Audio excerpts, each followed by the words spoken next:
변해가는 계절들을 막아줄 거란 그런 말로 너를 붙잡을 순 없지만 많은 계절을 마주친 너에게 이 마음 하나 비춰주려 해 떠나는 거는 마음이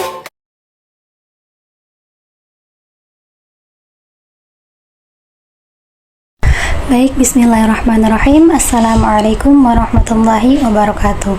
Perkenalkan, nama saya Nur Hikmah Yusuf dengan NIM 230110045, program studi pendidikan anak usia dini, Fakultas Tarbiyah dan Keguruan Universitas Islam Negeri Mataram. Baik, di sini saya akan memaparkan hasil makalah saya, yaitu dari kelompok 7 dengan tema hadis maudhu dan permasalahannya. Sebelumnya saya mengucapkan banyak terima kasih kepada Bapak dosen pengampu mata kuliah Al-Hadis, yaitu Bapak Muhammad Hatim MPD beserta teman-teman yang saya banggakan.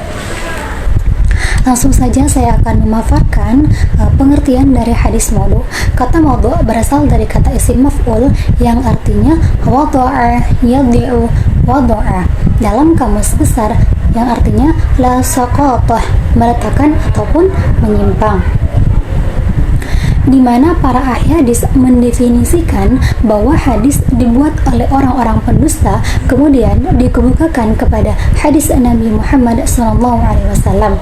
Jadi yang dapat kita simpulkan dari definisi tersebut, di mana hadis maudhu adalah segala sesuatu atau riwayat yang disandarkan kepada Nabi Muhammad SAW, baik dari perkataan, perbuatan maupun takrir yang dibuat-buat dengan sengaja dengan sifatnya mengada-ngada ataupun berbohong.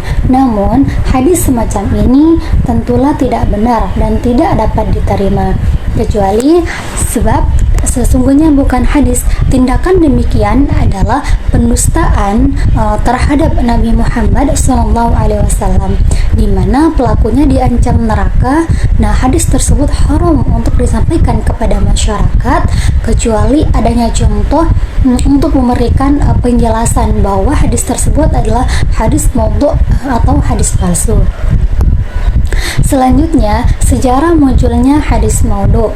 Masuknya penganut agama Islam ke dalam agama lain merupakan suatu bukti keberhasilan Islamiyah ke seluruh dunia, sekaligus menjadi faktor yang dapat menyebabkan hadis maudhu tersebut terjadi. Terjadinya pertikaian politik pada masa akhir pemerintahan Utsman bin Affan dan Ali bin Abu Thalib merupakan awal terjadinya benih-benih fitnah yang akan memicu hadis palsu tersebut. Akan demikian, di mana pada masa akhir ini masih terdapat para sahabat atau ulama yang masih hidup dan mengetahui dengan penuh yakin akan kepalsuan hadis tersebut. Nah, di mana para sahabat dan ulama ini mereka mengetahui apa sih bahaya dari hadis maudhu tersebut, karena adanya ancaman yang dikeluarkan oleh Nabi Muhammad SAW kepada orang-orang yang memasukkan hadis. Namun masa sesudahnya, di mana pada masa akhir pemerintahan Bani Umayyah, hadis maudhu sudah mulai marak, baik yang dibuat oleh orang Islam itu sendiri maupun oleh orang yang di luar Islam sendiri. Selanjutnya, faktor-faktor yang dapat menyebabkan terjadinya hadis maudhu. Di sini faktor yang pertama yaitu adalah perselisihan politik, di mana kelompok-kelompok politik yang pertama kali yang banyak sekali melakukan pemalsuan hadis yaitu adalah kelompok Rafidhah, di mana kelompok ini banyak sekali melakukan serangan kepada hadis maudhu tersebut. Nah, Imam Malik dan Imam Syafi'i mengatakan di mana kelompok ini adalah kelompok yang sangat pembohong dan jangan meriwayatkan hadis dari mereka. Nah, di mana hadis-hadis tersebut mereka banyak menguji Ali dan keluarganya. Salah satu contoh dalam ahli sunnah atau pemalsuan hadis, Nabi Muhammad SAW bersabda, tidak ada satupun pohon di syurga kecuali dahan di atas rantingnya tidak ada Tuhan melainkan Allah dan Nabi Muhammad SAW, Abu Bakar radhiyallahu anhu, Umar al-Faruq, dan Dzun-Nurain.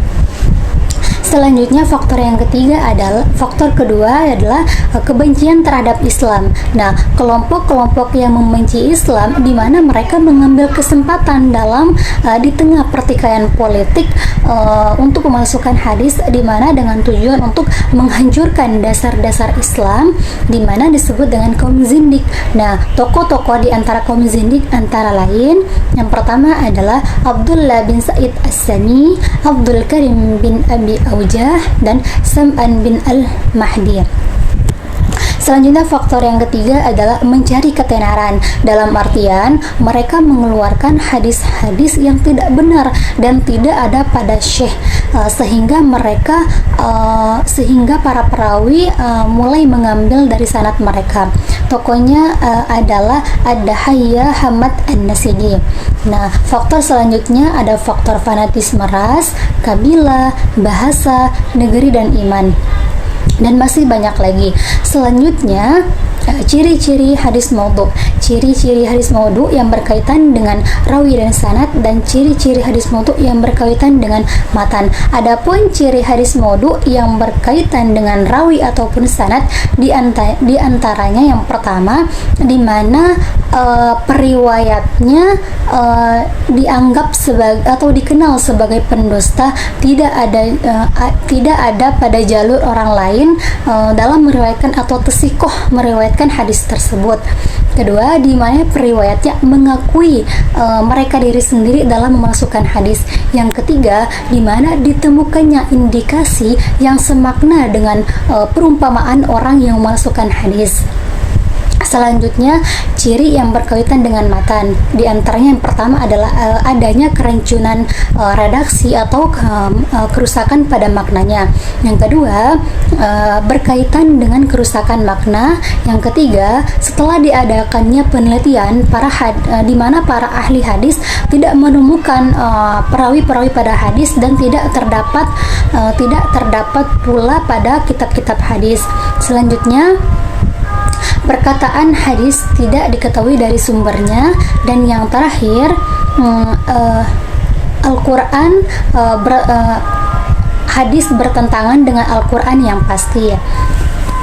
Menurut As-Sibai, terdapat 4 macam ciri hadis palsu. Yang pertama, di mana susunan gramatiknya tidak sangat jelek. Yang kedua, makna kebenaran tidak sesuai dengan akal. Yang ketiga, Al-Quran menyalahi Al-Quran yang telah jelas maksudnya, dan menyalahi kebenaran sejarah yang sudah dekat atau terkenal pada zaman Nabi Muhammad SAW. Selanjutnya, hukum meriwayatkan suatu hadis. Diharamkannya untuk meriwayatkan suatu hadis atau hadis maudhu atau disandarkannya kepada Nabi Muhammad SAW, kecuali adanya contoh untuk menjelaskan kepalsuan tersebut. Karena apa? Karena meriwayatkan hadis maudhu adalah segala satu bentuk dusta kepada Nabi Muhammad SAW, di mana Nabi Muhammad SAW bersabda, siapa saja yang berdusta terhadapku, maka ia menempati tempatnya di neraka. Selanjutnya, penanggulangan dan pemberantasan hadis maudhu. Cara kita menanggulangi atau memberantaskan hadis maudhu tersebut, diantaranya yang pertama adalah kita meneliti karakteristik para perawi, baik itu dari segi karakter, tingkah laku, ataupun sifat dan riwayat dari mereka. Yang kedua, menetapkan pedoman-pedoman untuk mengungkapkan hadis maudhu tersebut. Yang ketiga, mencari kitab himpunan dari hadis-hadis maudhu untuk Baik, selanjutnya penanggulangan dan pemberantasan hadis maudhu. Cara kita menanggulangi dan memberantaskan hadis maudhu, diantaranya yang pertama, kita harus meneliti karakteristik para perawi, baik itu dari karakter, sifat, tingkah laku, dan riwayat dari mereka. Yang kedua, menetapkan pedoman-pedoman untuk mengungkapkan hadis maudhu tersebut.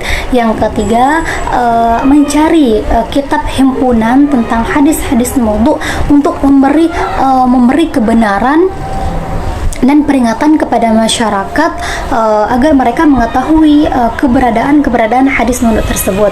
Selanjutnya, akibat munculnya hadis maudhu yang pertama menimbulkan dan mempertajam perpecahan di kalangan umat Islam. Yang kedua, membaurkan pemahaman tentang hadis maudhu terhadap agama Islam. Yang ketiga, melemahnya jiwa dan semangat dalam keislaman. Mungkin ini saja yang dapat saya sampaikan, yang saya paparkan dari makalah saya sendiri, yaitu hadis maudhu dan permasalahannya. Saya mohon maaf jika ada kesalahan. Tsumma hadzal faqat minni. Assalamualaikum warahmatullahi wabarakatuh.